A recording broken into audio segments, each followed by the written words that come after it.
কয়েকদিন আগে এই বাংলাদেশের 24-এর আন্দোলনে এক সাহসী প্রজন্মের এক সাহসী সদস্য ওসমান হাদিকে হত্যা করা হয়েছে। ওসমান হাদি শহীদ হয়েছে।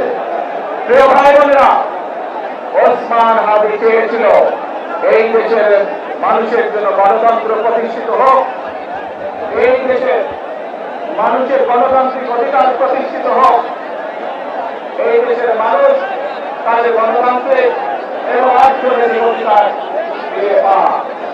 আজ 24-এর আন্দোলনে যারা শহীদ হয়েছেন, ওসমান হাদি সহ 71-এ যারা শহীদ হয়েছেন, বিগত স্বৈরাচারের সময় বিভিন্নভাবে খুন করে শিকার হয়েছে, এই মানুষগুলোর রক্তের ঋণ যদি শোধ করতে হয়, আসুন আমরা আমাদের সেই প্রত্যাশিত বাংলাদেশ গড়ে তুলব, যেখানে আমরা সকলে মিলে কাজ করব, যেখানে আমরা সকলে মিলে আমাদের প্রত্যাশিত বাংলাদেশকে গড়ে তুলব।